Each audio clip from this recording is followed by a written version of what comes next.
see objects in the night time. So night vision is very much less, and which may continue or further progress to stages of without spot, dry eye, corneal injury, and finally blindness. And this blindness is one of the most common cause of blindness in India is vitamin A deficiency.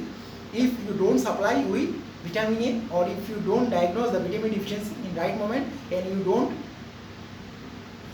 add vitamin A supplement in diet or therapeutic measure, then it may lead to blindness. So this also proves that vitamin A is very much essential for visualization, because it helps in synthesis of visual pigment like rhodopsin, and it also helps in resynthesis of rhodopsin, and it is very much important for nighttime vision. So the deficiency of vitamin A leads to night blindness. Now this is the role of various visual pigments or photochemical changes that occurs in the retina in response to light. Now let's see how this photochemical change in the retina will be transferred and help in the formation of the visual impulse or electrical signal, or how the chemical change. So what is the change is going on here? Light energy or photonic energy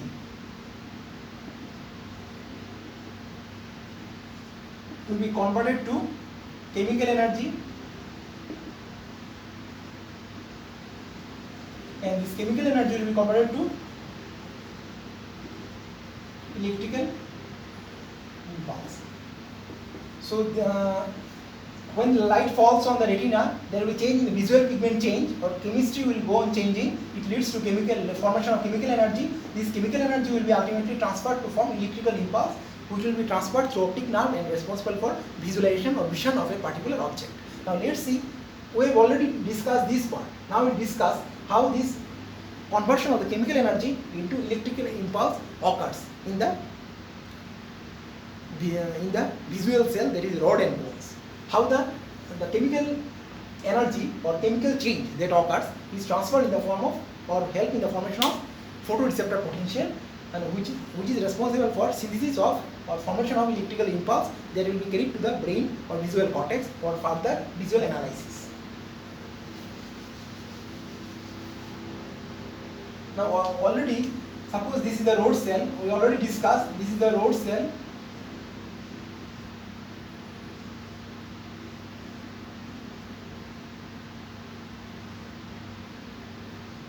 It contains sodium channel cyclic GMP mediated, and sodium will enter here, it will come here, and ultimately sodium will be pumped out and 2 potassium will be entering. This sodium will come again, and there is a continuous recycle. This occurs at dark. So at dark, what is happening? Let's see. When there is dark, there is a continuously activity of guanyl cyclase. There will be increased activity of guanyl cyclase, which is responsible for conversion of GMP. GMP is full form is guanosyl monophosphate. It will be converted to cyclic GMP. At the same time, I must tell you that another enzyme is responsible for breaking down of cyclic GMP. That is known as phosphodiesterase, PDE. That is phosphodiesterase.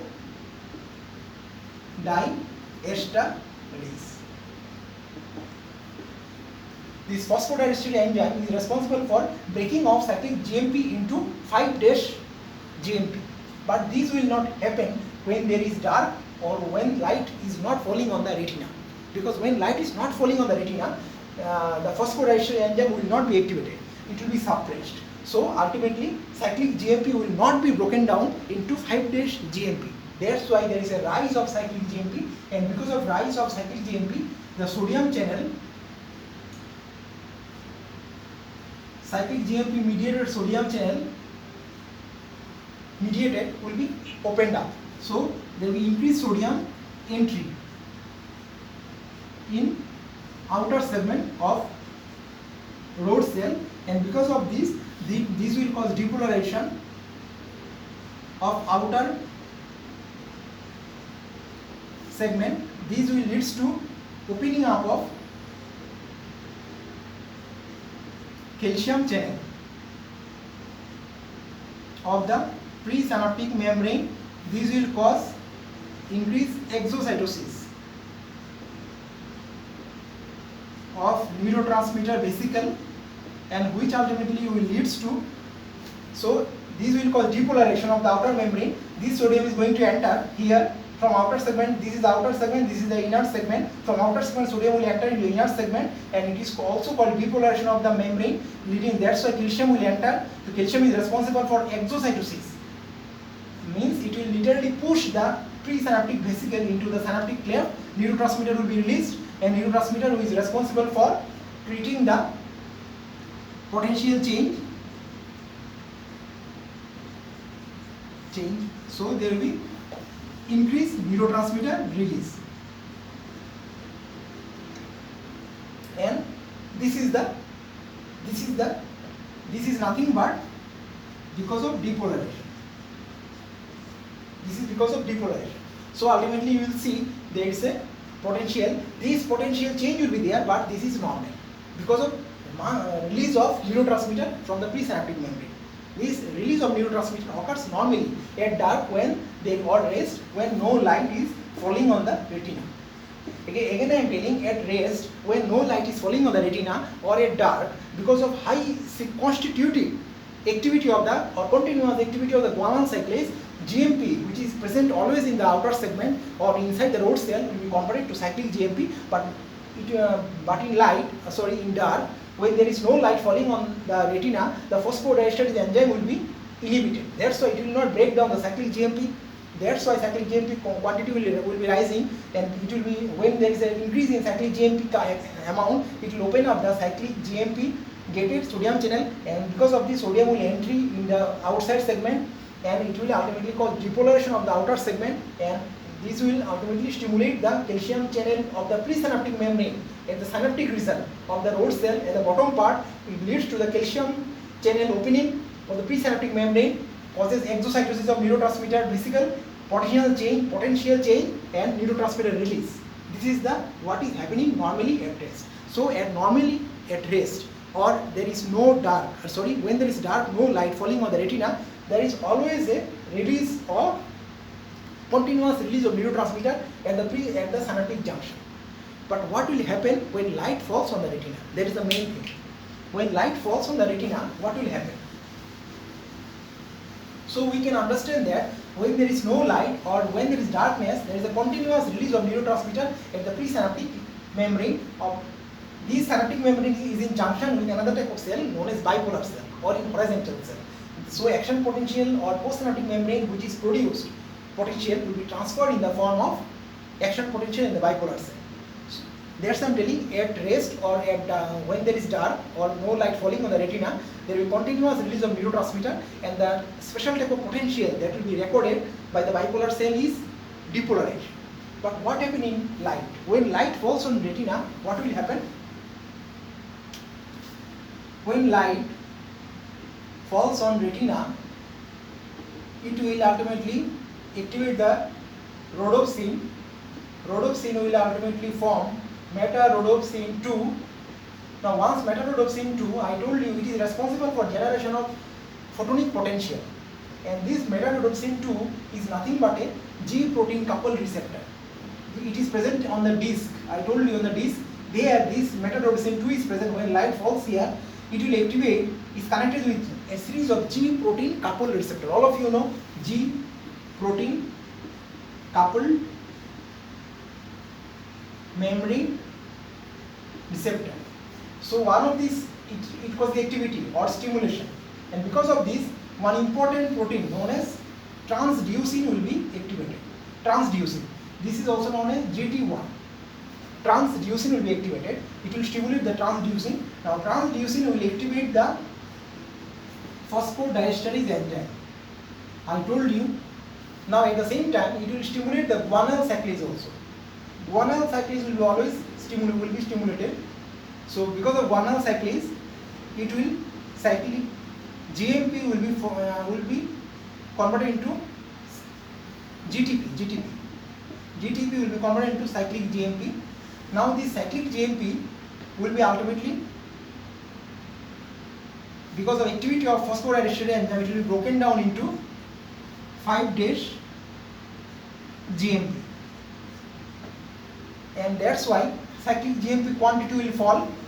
When cyclic GMP quantity fall, this causes the fall of cyclic GMP, and because of that, closure of sodium channel at the outer segment, which is nothing but cyclic GMP activated, and because of that, what will happen? Sodium cannot enter here. When sodium cannot enter, there will be hyperpolarization here, hyperpolarization here. So it will be hyperpolarization,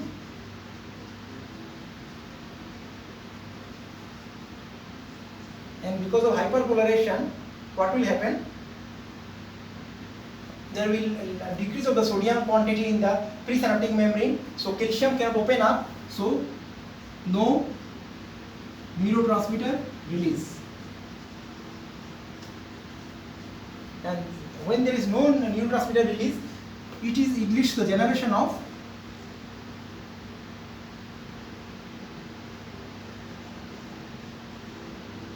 photonic receptor potential that will be transferred or taken by bipolar cell, and it will be taken to optic nerve. So it will be attached with bipolar cell.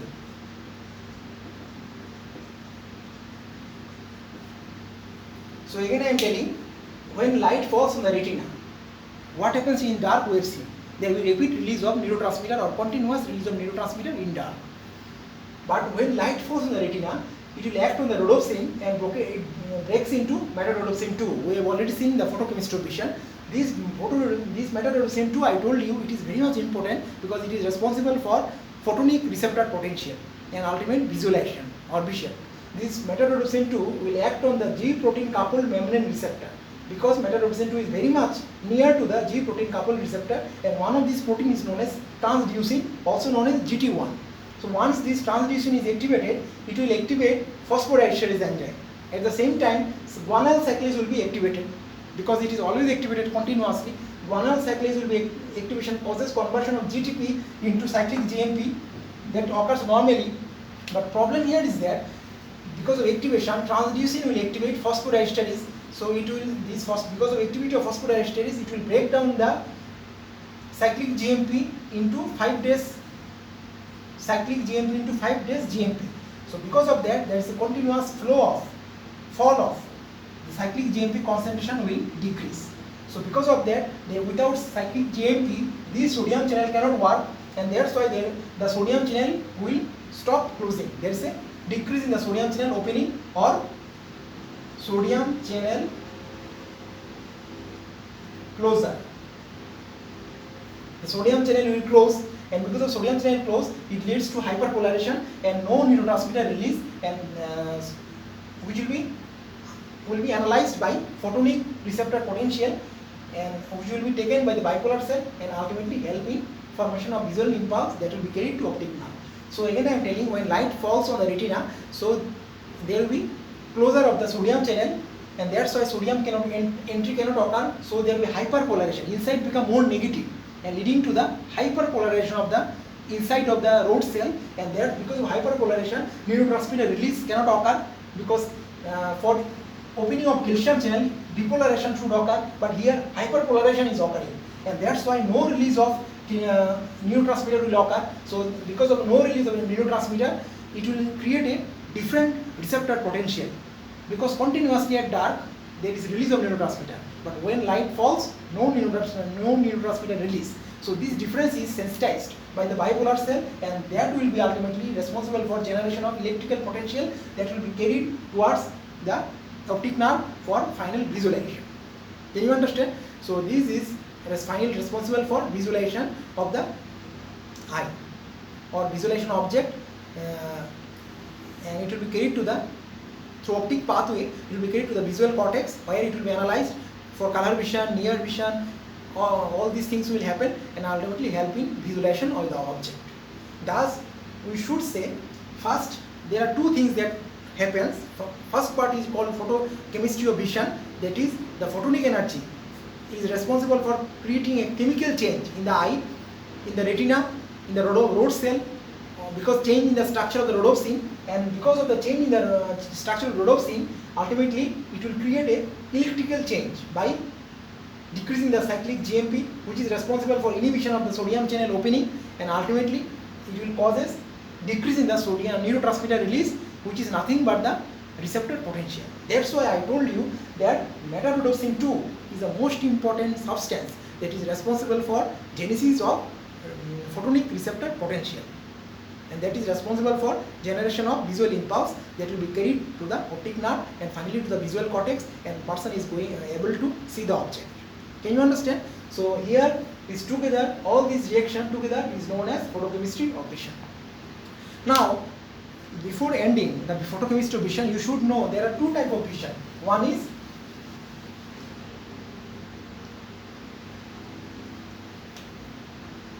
scotopic vision. Scotopic vision is given by rod cell, and actually it is the dim light vision.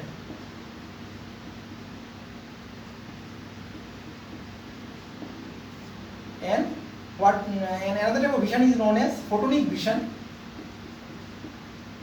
Photonic vision, this is the bright light vision, and this is mediated by a cone cell. So there are two types of vision. One is scotopic vision, another one is photonic vision. Scotopic vision is the vision by rod cell, and it is mainly the dim light vision. And here the object boundaries and the object cannot be visualized very clearly. But another vision is known as photonic vision, which is a bright light vision. Here object can be seen very bright and we can clearly see the object, and the cone cells are responsible for it. And we already know the cone cell has three types of pigments, which is sensitized to blue, red and green. So three types of visual pigments are present in the cone cell, and rod cell contain one type of pigment known as rhodopsin. So there are two types of vision. One is scotopic vision and photonic vision. Now you must know, before ending, I want to tell you that another type of applied aspect. There is an applied aspect of photochemistry vision. One is known as dark adaptation. What is dark adaptation? When a person is going to, when a person who is on light or photopic vision or bright light vision enters into a dark atmosphere or dark environment, then initially he has problem in visualization, or he cannot see anything. So this is, or it needs some time for adaptation. When a person goes in from light to a dark atmosphere, he needs time for clear object visualization. So that time period is called, or the process which needs adjustment that occurs in the eye when a person goes into a dark from light atmosphere or light environment, we call it dark adaptation. It is because of various mechanisms, because when a person is in light, the sensitivity of the visual pigments was in different mode, and when it shifted to dark, then the visual pigments are sensitivity is also in a different mode. So when a person changes from light to dark, the sensitivity mode of the visual pigments will change from one mode to another mode, and because of that it needs some time frame, or it needs some time for shifting. So most important cause of the dark adaptation is the synthesis of visual pigments. So actually I told you, when light falls on the retina, there is a continuous depletion of the rhodopsin. So when a person is in the light very much lighted environment, when the person is in photopic vision or photonic vision, then because of light falling on the retina, almost all the visual pigments are exhausted because of continuous bleaching. There is because of that there is a fall in the visual pigment concentration. or fall in visual pigments, and because of that